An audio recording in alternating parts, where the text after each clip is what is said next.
여러분 안녕하십니까? 계속해서 뉴스데스크 충북입니다. 닷새간의 설 연휴 또 금세 지나갔습니다. 고속도로와 기차역은 아쉬움 속에 귀경길에 오른 사람들로 온종일 붐볐는데요. 가족의 정을 듬뿍 안고 아쉬운 작별을 나눈 연휴 마지막 날 풍경을 김은초 기자가 전해드립니다. 연휴 마지막 날 기차역 승강장에서는 아쉬운 작별의 순간이 이어집니다. 자식들이 힘들까 봐 대신 먼 길을 찾아온 부모님을 배웅하는 길. 이제 돌아가야 할 시간이지만 부모는 마지막까지 자식 걱정입니다. 역귀성해 주셔가지고서는 오늘 이제 부산으로 내려가시는 길이시라 명절 선물이랑 그런 거 좀 챙겨가지고.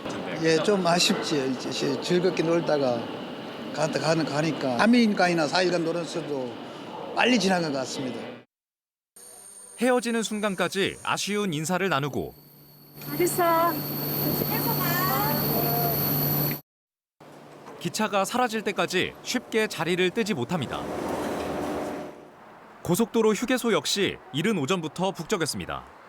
조금이라도 일찍 여독을 풀고 일상으로의 복귀를 준비하기 위해 발길을 재촉한 귀경객들입니다. 좋은 시간 보내고 다시 이제 복귀해야 돼서 좀 일찍 서둘렀습니다. 뭐가 제일 기억에 남았어요, 이번 설에? 해외에서 용돈 받은 거요. 세뱃돈 용돈 받은 거? 네, 왜요? 얼마나 많이 받아서 기분이 좋았어요? 네. 오랜만에 가족들과 보낸 시간은 짧아서 더 애틋했습니다. 함께 웃고 음식을 나누며 쌓은 추억은 다시 일상을 살아갈 힘이 됩니다. 윷놀이 한 게 제일 재밌었어요. 대전팀, 서울팀 이렇게 해서 게임을 했어요. 근데 서울팀이 하필 졌어요. 그런데 너무 즐거웠어요. 버스 터미널에는 뒤늦게 자식을 찾아 나선 어머니도 있습니다. 바쁜 일 때문에 고향에 오지 못한 아들이 눈에 밟혀 직접 만든 반찬을 바리바리 싸들고 나선 겁니다. 명절 신고 갖다 주러 가는 거예요. 아들이 바빠서 못 와가지고 내 새끼 먹인다는 마음이라 하는 거지 뭐. 그저 뭐 갈비 좀 재우고. 따뜻했던 시간과 아쉬움을 뒤로 한 채 다시 각자의 자리로 돌아가는 길.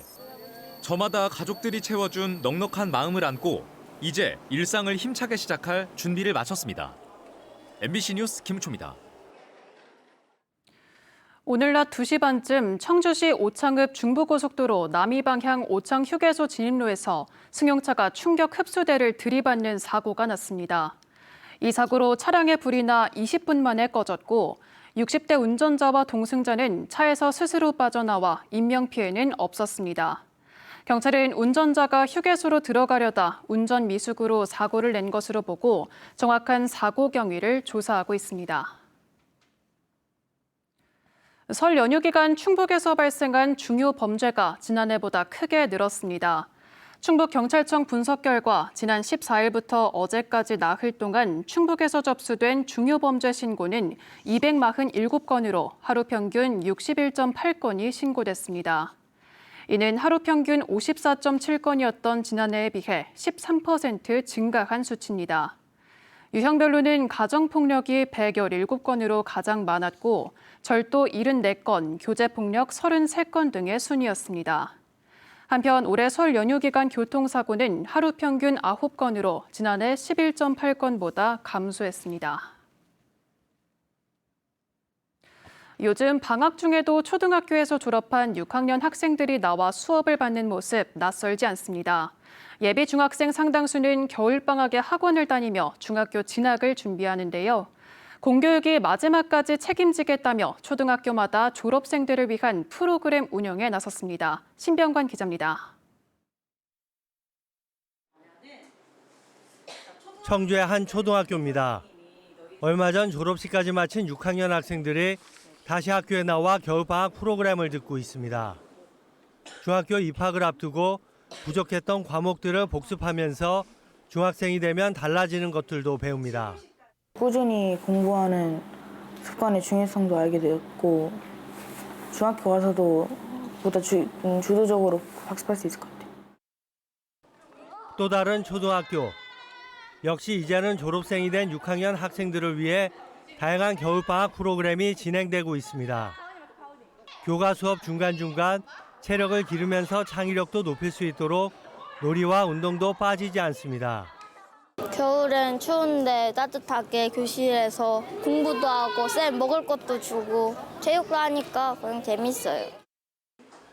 교사들은 학기 중 진도를 나가느라 챙기기 쉽지 않았던 학생 한 명 한 명의 개별 지도에 신경을 쓰고 있습니다. 상급 학교로 가면서 교육 격차가 벌어질 수 있는 만큼 겨울방학을 어떻게 보내느냐는 무엇보다 중요합니다. 수학 연산이나 아니면 맞춤법 그리고 어휘력 이런 걸 좀 위주로 해서 중학생 되어서도 좀 준비를 잘할 수 있게. 충북 도내 초등학교 140여 곳에서 겨울방학 학력 도약 교실이 운영되고 있습니다. 학력을 높이는 것뿐 아니라 학생들이 학습 동기를 강화하고 학습 태도를 개선하도록 지원하고 있습니다. 사교육비를 절감하는 효과도 있다는 판단입니다. 사실 학기 중에는 학생 수라던가 또 시간적인 제약 때문에 그 맞춤형으로 피드백을 하는데 한계가 있습니다. 그래서 방학 기간을 활용해서 교육에 공백이 생길 수 있는 겨울방학. 초등학교를 졸업한 예비 중학생들이 마지막까지 학교에서 중학교 진학을 준비하는 모습은 새로운 풍경이 되고 있습니다. MBC 뉴스 신병관입니다. 손도끼를 들고 고등학교에 찾아가 학생들을 위협한 20대가 실형을 선고받았습니다. 청주지방법원 형사 4단독 강현우 부장판사는 공중협박과 특수절도 등의 혐의로 재판에 넘겨진 20대 남성에게 징역 1년 6개월을 선고했습니다. 앞서 이 남성은 지난해 6월 며칠 전 학생들에게 욕을 먹었다며 증평의 한 고등학교를 찾아가 손도끼와 접이식 칼로 위협하고 이후에도 5차례에 걸쳐 차량과 무인 점포에서 170여만 원 상당의 금품을 훔친 혐의를 받고 있습니다. 청주교도소 이전 후보지가 이르면 다음 달 공개됩니다. 청주시는 최근 교도소 이전을 위한 논의가 본격화함에 따라 현장 조사를 거쳐 이르면 다음 달 법무시설 이전 후보지 3곳을 공개할 계획입니다. 모두 법원, 검찰청과 30분 거리에 위치한 지역으로 최종 후보지는 주민 설명회 등을 거쳐 결정됩니다. 청주시는 2032년 청주교도소 이전을 목표로 오는 2029년에는 법무시설 이전 공사에 들어간다는 계획입니다. 청주와 진천, 단양에서 도시재생 사업이 본격화합니다. 대상 지역은 청주 성안동과 우암동, 진천 진천읍, 단양 단양읍 등 모두 4곳으로 충청북도는 최근 도시재생위원회 승인을 통해 관련 행정 절차를 모두 마무리했습니다.